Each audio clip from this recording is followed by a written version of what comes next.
Hello everyone, I'm Normulator and welcome to the first of 13 weekly City Skylines 2 Dev Diary reviews. Now many of you won't know this, but I actually got my start in content creation playing City Skylines on Twitch more than 6 years ago.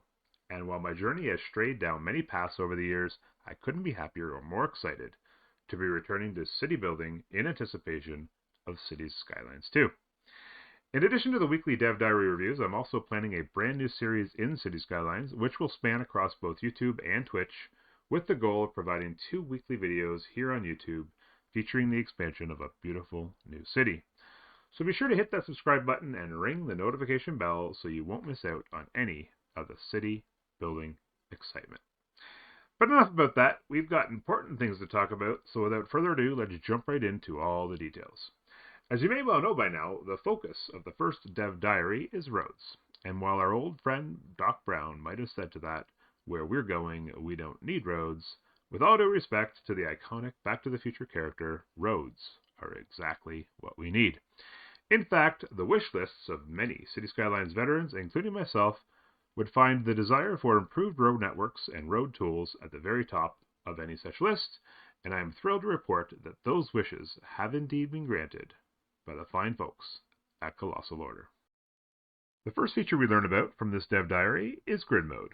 For those of you familiar with SimCity 4, you'll recognize that this tool is quite similar to a feature from that game, where you could quickly draw out a grid of zoned roads, saving you time in building out your neighborhoods.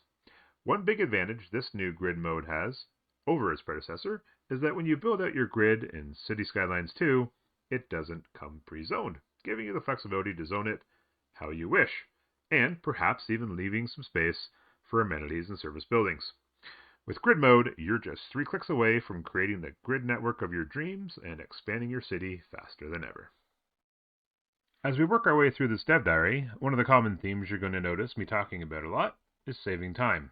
So many of the features that have been implemented into City Skylines 2, in addition to creating a lot of functionality in designing your road networks, just save a lot of time compared to what you needed to spend in the first City Skylines to do the same thing. Parallel mode is no different. As the name suggests, you can quickly draw out parallel roads, choosing your road type and distance between them, and then shaping the road however you wish.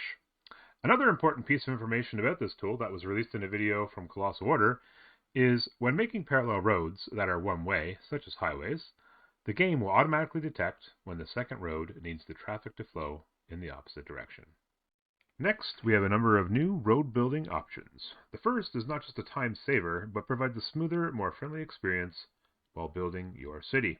In City Skylines 2, you will be able to build a road across other existing roads, automatically creating intersections with each road you cross.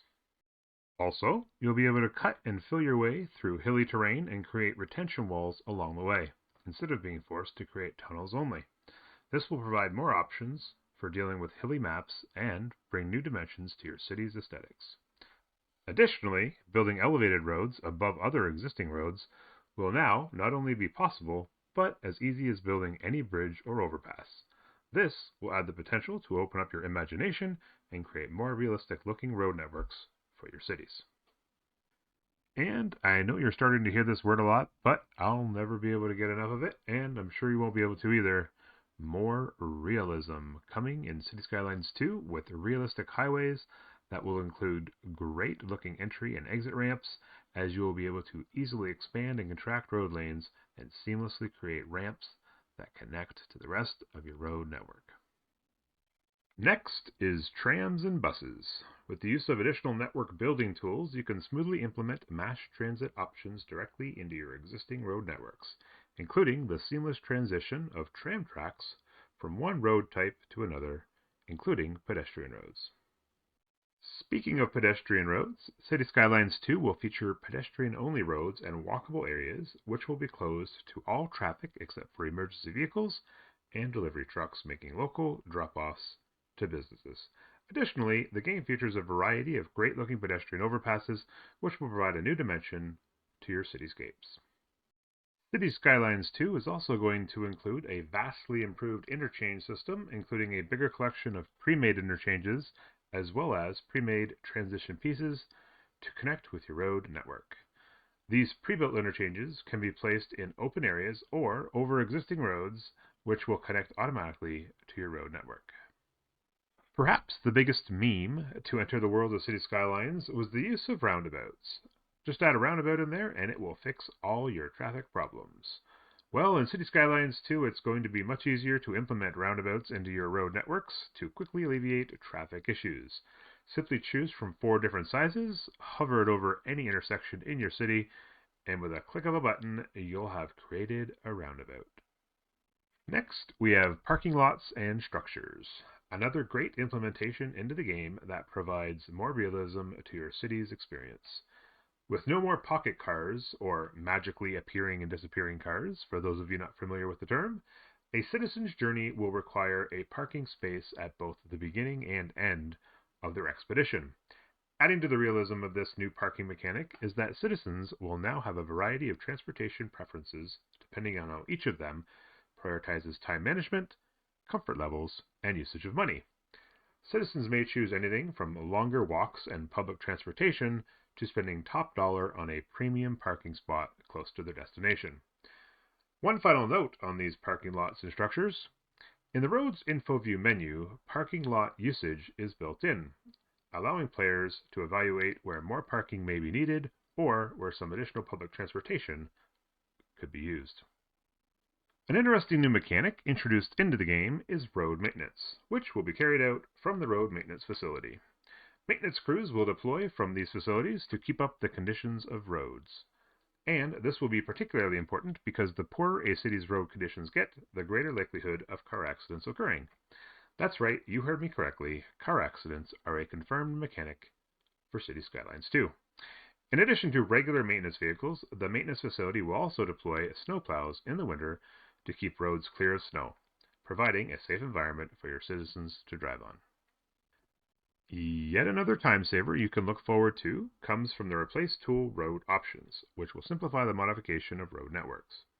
Instead of having to scroll through seemingly endless variations of the same road, looking for the precise one you want, you will now be able to place the road you want and then click on it to modify its appearance in a variety of ways.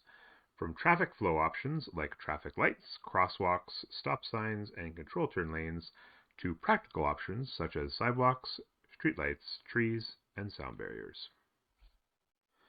So that's it for Dev Diary number 1 as Colossal Order begins to unveil their second installment of Cities Skylines. One thing I didn't mention in this Dev Diary breakdown, because it's really only shown in the video, is how happy I am with their decision to include water and electricity with the road network.